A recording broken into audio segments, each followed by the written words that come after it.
सबै सबै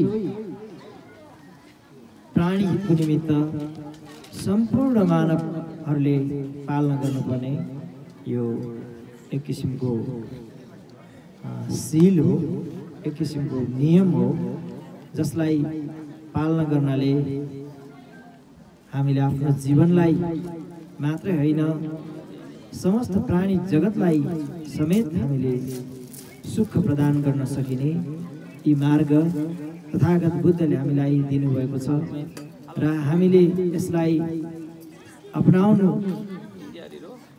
पर्छ भन्ने हामी सबैले बुझ्नु पर्दछ। हामी बुद्धिस्ट भएर पनि बुद्धिस्ट त हामी भन्छौँ, धार्जुलुङ्ग फहराउँदैमा हामी बुद्धिस्ट हुन सक्दैन।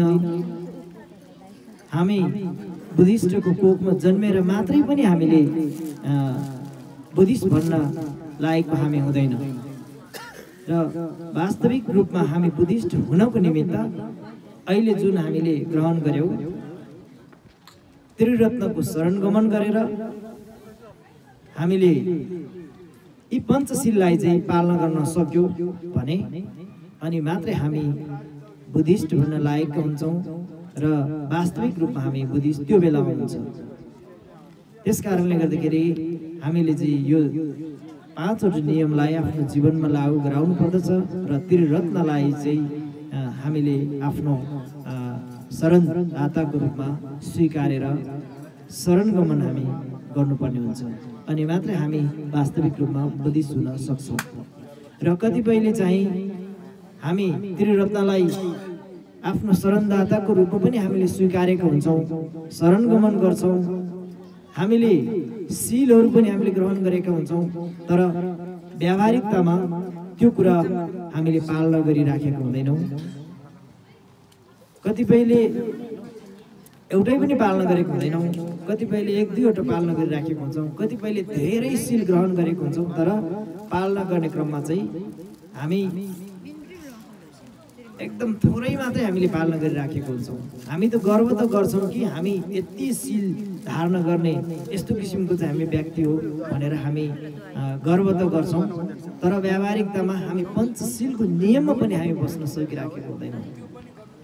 र अर्को कुरा चाहिँ हामी कतिपय अब हाम्रा लामा गुरुहरू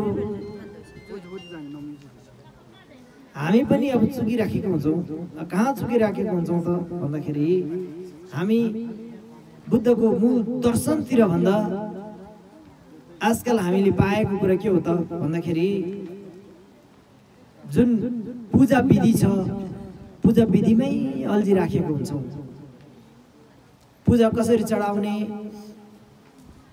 आफ्नो भावनालाई मनलाई कसरी शुद्धिकरण गर्ने, कसरी समाजलाई चाहिँ सेवा गर्ने भन्नेतर्फ हाम्रो ध्यान कतिपयको देख्दैन।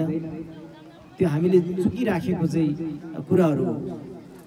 हामी चाहिँ कतिपय छोका छालिनमा मात्रै पूजा विधिमा मात्रै अल्झिराखेका हुन्छौँ र पूजा विधिको क्रममा पनि बुद्धको दर्शनसँग मिलाएर चाहिँ हामीले पूजा चढाउनु पर्छ भन्ने मान्यता राख्दैन।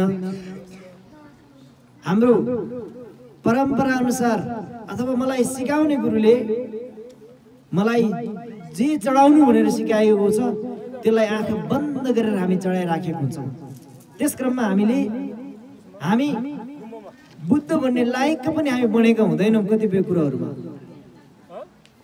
त्यस कारणले गर्दाखेरि त्यो विभिन्न सम्प्रदाय, विभिन्न चाहिँ अब देशवासी, विभिन्न प्रान्तमा चाहिँ विगतमा अलग अलग तरिकाले पूजा चढाउने, अलग अलग चाहिँ पूजा पाठहरूको चाहिँ अब जुन विधिहरू चाहिँ अब भगवान बुद्धको महापरिनिर्वाण पश्चात त्यो रचना गरिएको थियो, त्यो क्रममा चाहिँ त्यसरी विभिन्न ठाउँहरूमा उहाँले आफ्नो अब स्थानमा उपलब्ध हुने सामग्रीहरूलाई एउटा पूजा गर्ने वस्तुको रूपमा चाहिँ अब उहाँहरूले चढाएको कुराहरू थियो। त्यो कुराहरूलाई हामीले बुझेनौँ। त्यो कुराहरूलाई हामीले नबुझेको कारणले गर्दाखेरि त्यो पूजा चढाउनु, पूजा सामग्री यसरी चाहिँ अब मूर्तिको अगाडि चढाउनु नै त्यो सर्वसर्वै हो, त्यो भन्दा अरू केही पनि होइन। भन्ने एक किसिमको चाहिँ जुन मान्यता बोकेर बस्ने त्यो दर्शनलाई बिल्कुलै नहेर्ने, बुद्धको चाहिँ मूल मर्म, बुद्धको चाहिँ मूल जुन दर्शन, बुद्धले दिनुभएको प्रमुख मार्ग के हो भन्ने कुरालाई नबुझेको कारणले गर्दाखेरि हामी पूजाको लागि मात्रै डिस्कस गरिराखेको हुन्छौँ। पूजा सामग्री अब के चढाउने के नचढाउने भन्ने मात्रै गरिराखेको हुन्छौँ। तर मनलाई कसरी चाहिँ शुद्धिकरण गर्ने, कसरी चाहिँ हामीले चाहिँ आफ्नो पापलाई त्याग्ने र कसरी चाहिँ पुण्यलाई वृद्धि गराउने भन्ने तर्फ चाहिँ हाम्रो सोच त्यति राम्रोसँग गइराखेको देखिँदैन, यता कता हामी चुकिराखेको देख्छौँ। त्यस कारणले त्यो कुरालाई हामीले बुझ्नुपर्ने हुन्छ। धार्जुलुङ त फहराउनु, गुम्बा निर्माण गर्नु, क्षतेन बनाउनु, हामीले चाहिँ पूजापाठ गर्नु त्यो राम्रो कुरा हो, त्यो राम्रो कुरा हो। तर त्यो भन्दा पनि अझ महत्त्वपूर्ण कुरा चाहिँ आफ्नो विचार कस्तो छ र आफ्नो गराइले प्राणी जगतमा अथवा समाजमा कस्तो किसिमको असर पुगिराखेको छ भन्ने कुरामा पनि हामी जोगिनुपर्ने देखिन्छ।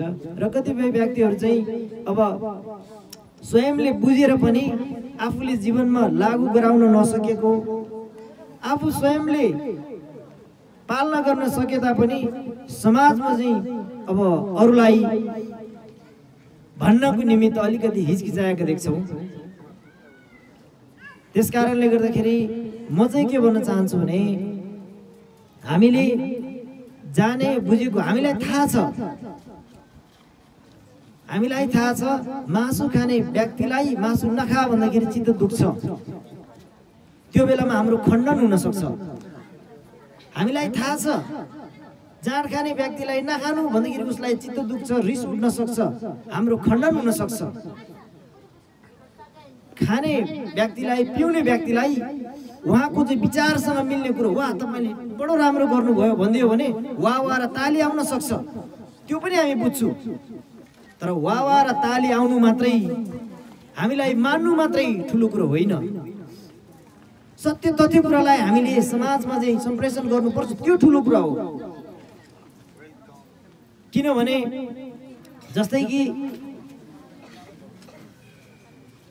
हामीले पशु वध गर्न लगेको पशु भाग्न लाग्यो भने त्यसलाई बोलाउँछौँ, उसलाई सुमसुमाएर चाहिँ फकाउने काम गर्छौँ नि। त्यो फकाउनु भनेको राम्रो होइन वास्तवमा, किनभने एकछिनपछि हामीले त्यसको प्राण लिँदैछौँ। काट्न लागेको जुन कुखुरा भाग्दाखेरि तुर्रा भनेर चारा दिएर चाहिँ हामी बोलाउँछौँ, त्यो मक्ख परेर आउँछ बिचरा ती निरीह प्राणी। तर त्यो बोलाउनु कुनै पुण्यको कुरा होइन, कुनै महान कुरा होइन, त्यो बडो नराम्रो कुरा हो। त्यस कारणले गर्दाखेरि त्यस्तो जालमा फसेको हुन्छौँ। तपाईँहरूलाई पनि तपाईँहरूको मात्रै मन जित्ने कुरा, तपाईँहरूको सामु मात्रै हामी गर्नको लागि तपाईँहरूको चाहिँ मनसायलाई बुझेर हामी कुरो गर्न सक्छौँ।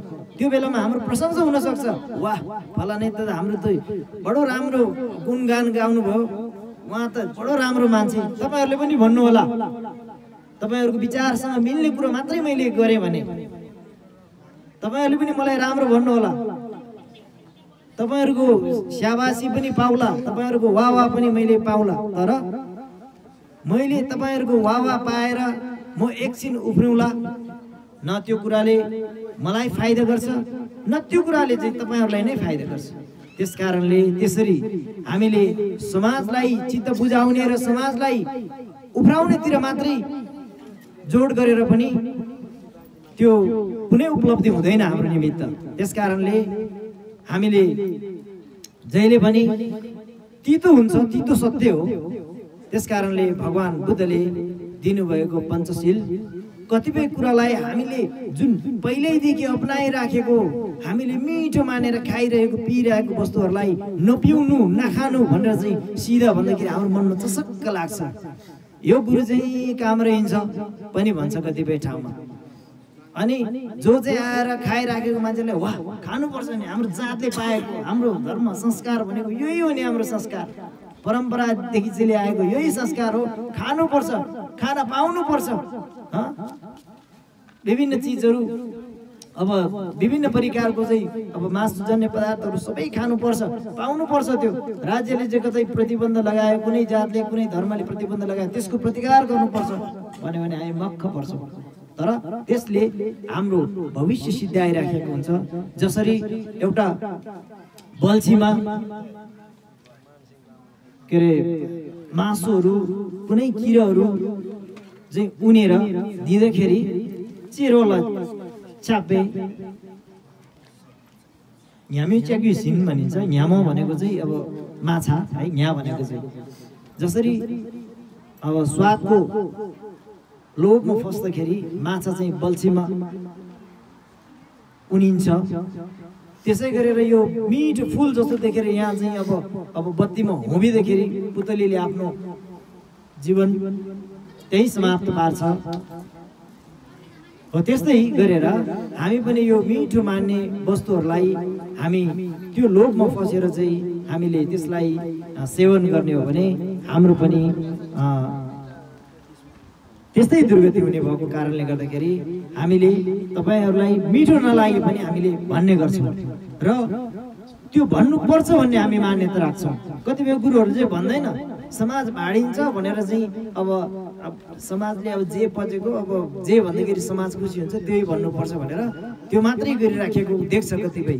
तर त्यो चीजले एकछिन आफू पनि अलिकति पपुलर होला, अरु पनि एकछिन मक्खै पर्ला, तर त्यसको परिणाम भनेको स्वयंलाई पनि घाटा, त्यो समाजलाई पनि घाटा हुने भएको कारणले गर्दाखेरि त्यो कुराहरुमा चाहिँ परवाह नगरिकन सत्य तथ्य कुरालाई चाहिँ समाजमा पेश गर्ने, समाजमा चाहिँ सम्प्रेषण गर्ने कोसिस गर्नुपर्दछ। मैले चाहिँ यो हाम्रो धर्ममित्रहरूलाई म जहिले पनि म त्यसरी भन्ने गर्छु। मैले कतिपय धर्ममित्रहरूलाई मैले त्यसो भन्दाखेरि खेमुला त्यसो नभन्नुस् न भन्ने किसिमको, यसले त अलि तपाईलाई पनि खतरा हुन्छ भन्ने किसिमको कतिपय ठाउँहरुमा चाहिँ अनि तपाईले त्यसरी भन्नु हुँदो रहेछ, म त त्यो चाहिँ भन्दिनँ, म त त्यसो अब त्यसो गर्नु हुँदैन चाहिँ म भन्दिनँ भनेर चाहिँ अब त्यसरी पनि भन्ने गर्छ। त्यो भन्दाखेरि अब मलाई पनि अब कता कता ती गुरुजनहरुप्रति पनि मलाई एक किसिमको शङ्का उत्पन्न हुन्छ के। शङ्का उत्पन्न हुनु राम्रो त होइन, किन भन्नुभयो होला त्यसरी भन्ने मलाई लाग्छ। त्यसकारणले गर्दाखेरि म सबैलाई अनुरोध गर्दछु कि तपाईहरु भर्खर प्रारम्भिक चरणमा लागिरहनु हुनेहरुको लागि त अब त्यो कुरा थाहा हुँदैन।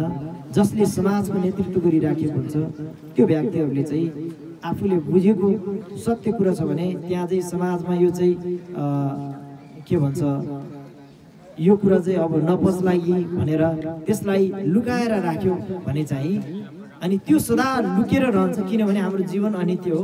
हामी बुझेको मान्छेले त्यसलाई अब समाजमा चाहिँ सम्प्रेषण गर्न सकेन भने भोलिको दिनमा हामी मरेर जान्छौं। हामी बुझ्ने मान्छे मरेर गएपछि अबुझ मात्रै बाँकी रहन्छन् र ज्ञान गुणको कुराहरु यसरी पतन हुँदै जान्छन्, लोप हुँदै जान्छन् र अन्तमा अझ अज्ञानी समाज मात्रै बाँकी रहन्छन्। जान्नेहरूले चाहिँ त्यसरी त्यो कुराहरुलाई लुकाएर अथवा हिचकिचाएर त्यसरी राख्यो भने त्यो हामी स्वयंको लागि पनि घाटा हो र समाजको लागि पनि घाटा हो। त्यसकारणले गर्दाखेरि यहाँहरुलाई पञ्चशीलमा रहेको कुरा हामी प्रष्ट सुनाउँछौं। पञ्चशीलमा त्यो भनिएको छ, त्यो पञ्चशीलले हामी सबैको हित गर्छ। त्यसलाई हामीले अनुसरण गर्न सक्यौ, त्यसलाई पालना गर्न सक्यौ भने, तर त्यसको उल्लङ्घन गर्यो भने कुनै गुरु भनेर पनि छोड्दैनन्। त्यसले कुनै चाहिँ अब देशको चाहिँ अब एकदम राज्यको चाहिँ उच्च ओहदामा बस्ने व्यक्ति भनेर पनि छोडेको हुँदैन र त्यसको जुन अपुण्यको त्यसको दुःखको भागीदार चाहिँ हामी स्वयं हुनुपर्ने भएको कारणले गर्दाखेरि आफ्नो जीवनमा पञ्चशीललाई चाहिँ हामीले पालना गर्न सक्यौ मात्रै भने पनि आफ्नो जीवन हामी सफल पार्न सक्छौं र अन्य कुराहरु भनेको बिस्तारै बिस्तारै हामी थप्दै जाने हो। तर मूल पञ्चशीलको आधारमा चाहिँ हामी हिँड्न सक्नुपर्छ र समाजलाई पनि त्यही मार्गमा हिँडाउन चाहिँ हामीले सक्यौ भने चाहे त्यो बुद्धिस्ट होस्, चाहे गैर बुद्धिस्ट होस्, चाहे कुनै पनि अब धर्म नमानेको व्यक्ति किन नहोस्, त्यो पञ्चशील भनेको एउटा जीवन, एउटा सुखी जीवनको चाहिँ एउटा मार्ग हो र त्यो पालना गर्नाले, त्यसमा रहनाले हामी सबै चाहे धर्म मानोस् या नमानोस्, तर त्यो पञ्चशीलमा बताइएको कुराहरूलाई आफ्नो जीवनमा चाहिँ अपनाउन सक्यो भने सबै चाहिँ त्यसको त्यसले चाहिँ अब सबैलाई लाभान्वित हुनेछ। त्यस कारणले गर्दाखेरि तपाईँ हामी सबैले पञ्चशीललाई चाहिँ मूल रूपमा अपनाउनु पर्दछ भन्ने मान्यता राख्दै यो लोसर प्लस आजको यस शिविर समापन कार्यक्रममा उपस्थित सम्पूर्णमा चाहिँ म यो अनुरोध र यो 2 शब्द राख्दै मेरो भनाइलाई म यहीँ अन्त्य गर्न चाहन्छु। लसो फ्याफुल्ला।